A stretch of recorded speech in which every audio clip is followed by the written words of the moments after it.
guys and gals, welcome back to the channel. Playing some Modern Warfare again, and today is going to be a review of the Tier 7 premium tank, the Object 187, which costs about $20 in the store. When I did buy it, I was able to get it without any of the weird camouflages or anything on it, which was nice, because I don't like any of those crazy red and green and Halloween camouflages. I think they look kind of dopey. I wish you could just rip them off. The tank is not very big. Size-wise, if you look at it in comparison to like Merkava is huge, T80U, and then you got like the T90. It's more similar in size to a T90. The turrets maybe set a little bit more forward, but just in general, the tank's not super large, and that's one of the strong points of the vehicle. One of the next things that's pretty cool is that if you go into the upgrade tree, you can actually switch it from a diesel engine to a gas turbine engine, and that will increase the max speed to 75. The acceleration will take only 19 seconds as compared to 23 seconds, and the hull traverse with everything I have set my tank up, it's almost 50, which is quite substantial. It's pretty sweet. So what we'll do quickly is we'll jump into some of the stats. The AP rounds have a penetration of about 660. The heat rounds are a little bit less, but damage-wise, average 620. The heat rounds can actually max out at 800, which is pretty nice.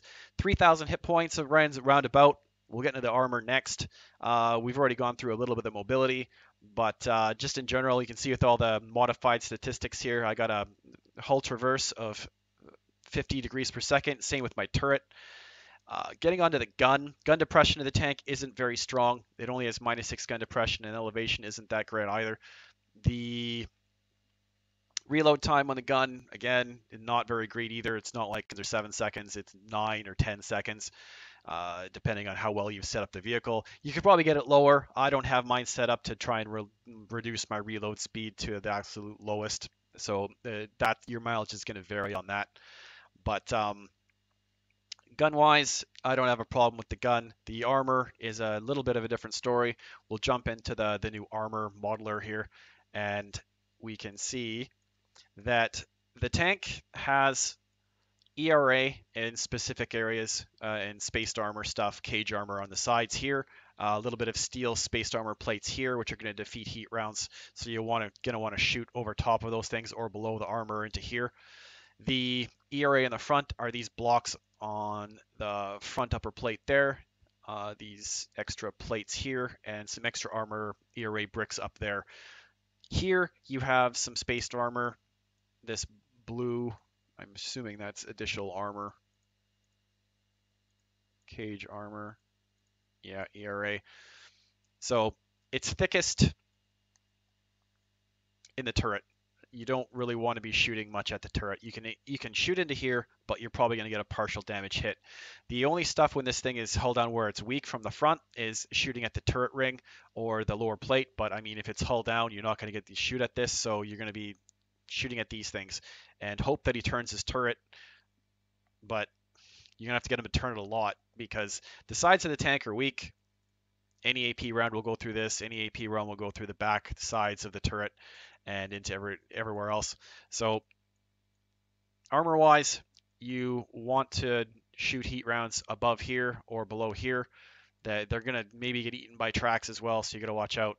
And you've got lots of spaced stuff and ERA on here, so heat's probably not the best to shoot at this vehicle, especially anywhere near at the turret. It's where it's the strongest. So armor-wise, it's not too bad when it's hull down from the front. When it's moving really fast, I mean, it's going to be hard to aim at some of the weaker spots. The lower plate isn't huge, not like it is on like the M1A1 or even the Merkava's got a much bigger lower plate. So those are some of the weak spots of the vehicle. I don't take anything too drastic here. I do carry heat rounds. Some people don't carry heat rounds, but I carry 30 AP. I carry 15 heat rounds and a couple just for shooting at artillery. And now that they've added it back into the game for a little bit, nothing too crazy as far as consumables. And the modules I take, I try and boost up my hull traverse, and I boost up my turret traverse speed here, and my acceleration and engine hit points. The commander I usually like to run with on almost all my MBTs, just because I like this guy, I take Fyodor Sokolov, and he helps with traverse speeds on vehicles and hit points for stuff. So my other two guys, which start at level 5 because this is a premium vehicle bought from the store, again, boosting up my hull traverse speed and acceleration off-road, and turret traverse and aim speed by 10%. Again, you can take other stuff, but this is just what I like to do. So that's basically how I have my crew set up, all my modules and my ammo loadouts, and looking at the tank, the speed, the gun, and the armor. Yeah, overall, we'll jump into some gameplay, and you can see how this thing runs when it's actually out there on the battlefield. Going to be playing Glops in the Waterway map, and we are not top tier. We are a bunch of tier 7s in a mostly tier 8 game, so not the best for this tank. And we at least spawn near the top. I more like to spawn up here. And shooting on the move, I don't find the tank is that bad. It's not too bad. It's able to hit mostly what it wants to shoot at. So you can see it gets up to speed fairly well.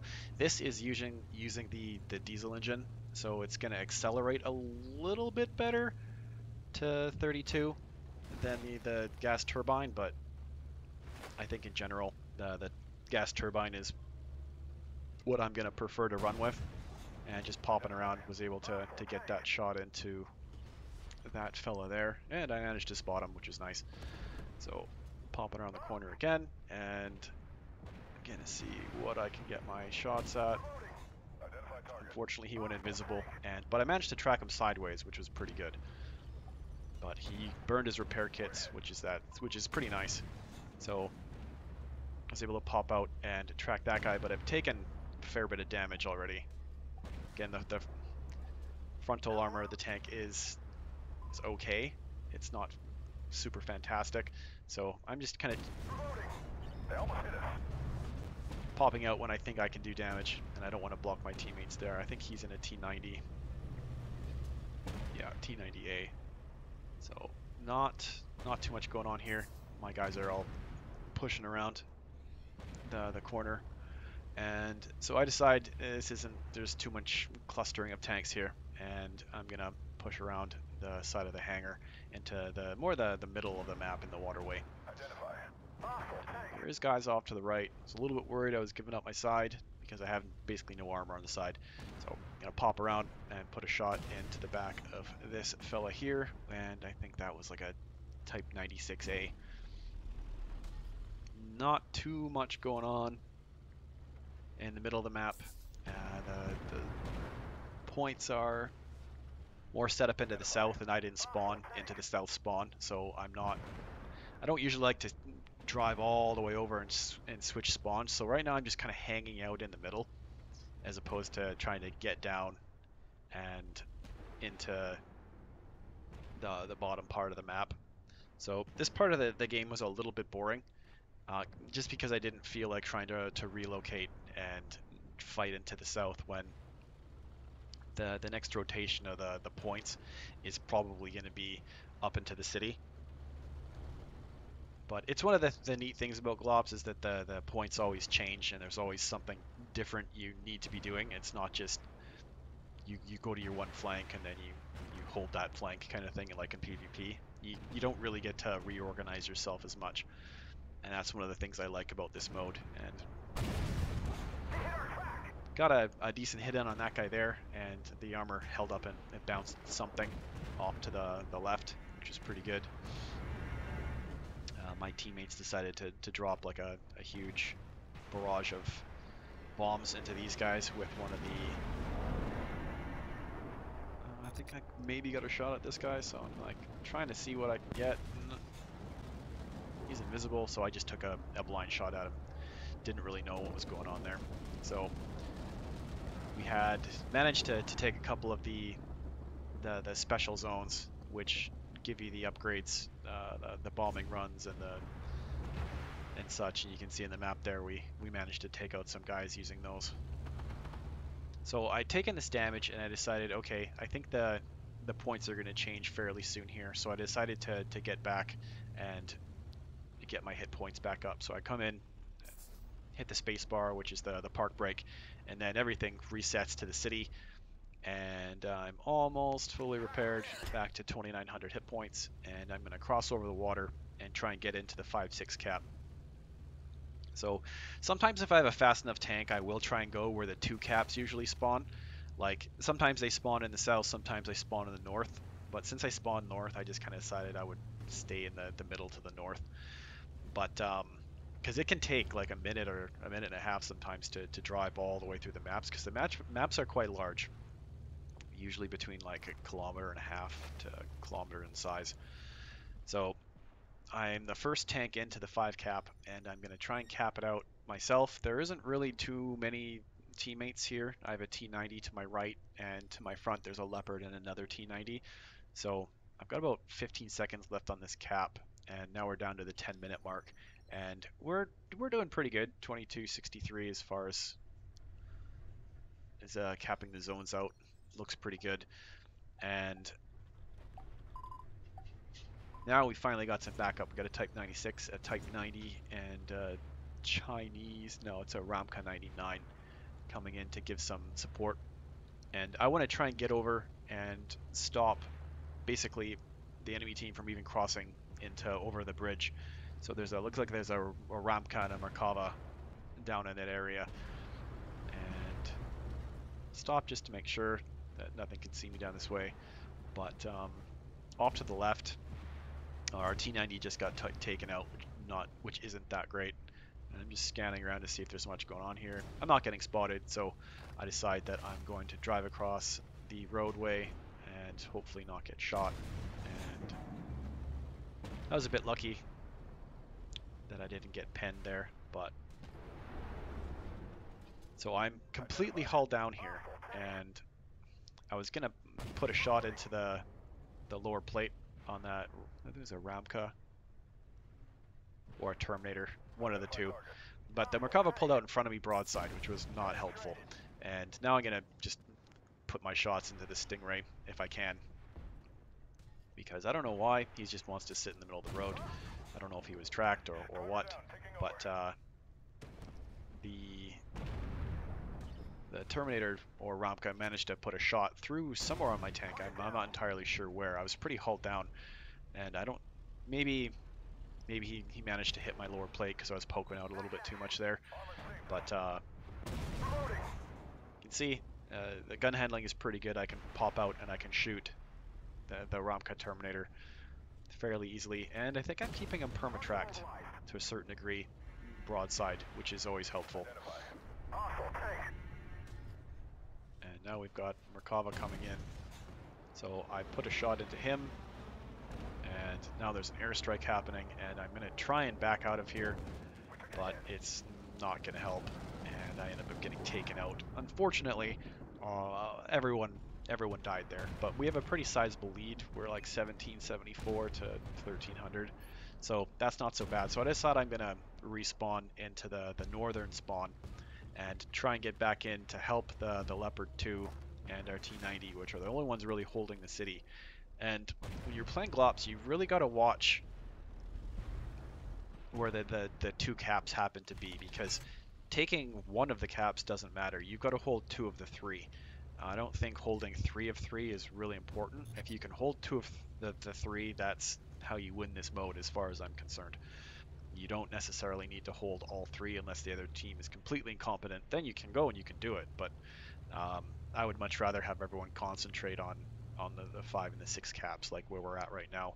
So only 6 minutes left in the map, and we're still got about a 500 point lead.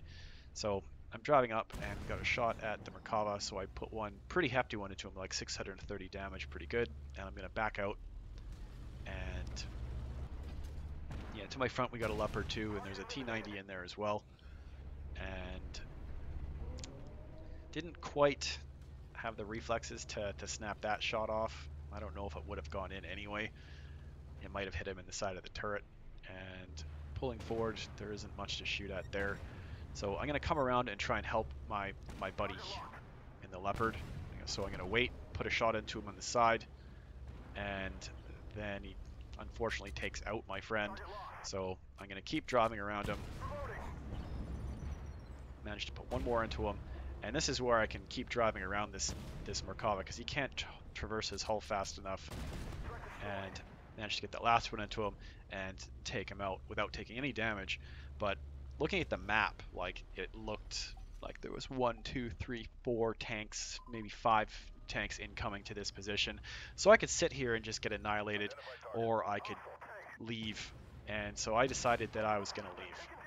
And there was tanks coming in from every single direction. So if I would have stayed there, I would have died and given the team an extra 25 points, which we didn't really need to do. So I decided to get out of there and then wait for a little bit of backup because we had the Leopard coming, and that looked like that was about it. I don't know why we had so many tanks in the south. We had like 1, 2, 3, 4, 5, 6 tanks in the south, which wasn't really necessary. So I'm just going to try and pop in and see what I can spot, and it looks we got like the Terminator again. So managed to put a shot into him, and he tracks me for about 7 seconds here, and slowly trying to back out.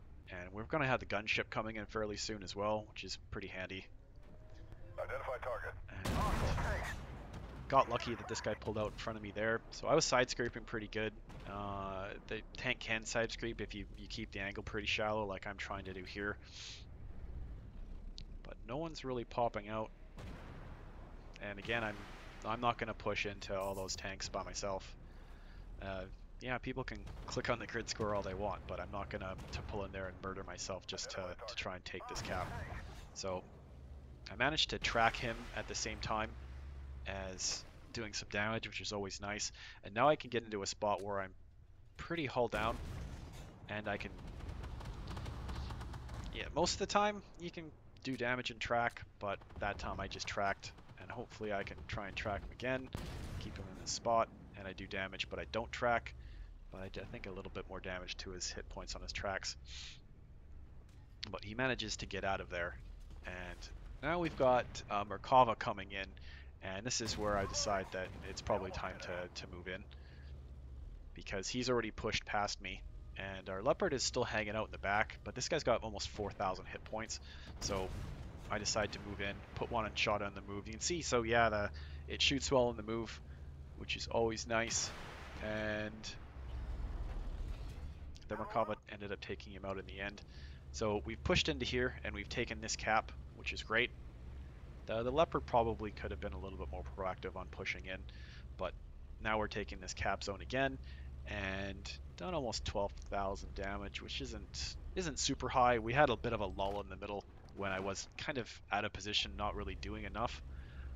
But in the end, the tank did fairly well. If I hadn't been destroyed by that bombing run, I probably could have held the 5-6 caps a little bit better. But I mean, shit happens, right? The kill-wise, I ended up getting 4 kills, which isn't super terrible either for being like bottom tier. I ended up being the best tier 7 tank on the team, and I outperformed some of the tier 8s on the team as well, as far as experience went. And damage didn't go too bad on output, but we ended up winning by about 750 points because we held the points properly. And the tank generates great credits, 261,000 credits there, and you can see 11,000 damage, 4 kills, and was pretty good on experience. About 5/5 of the team, 50,000 because it was a ×4 on experience, and managed to soak up about 5,382 on potential damage mitigated and stuff. So just in general, I think the tank's pretty good. It moves well. It's got some deficiencies with the gun depression and the reload times, but it's more like a light medium main battle tank. All right, I'd like to thank everyone for watching, and like, comment, subscribe if you can. See you guys later.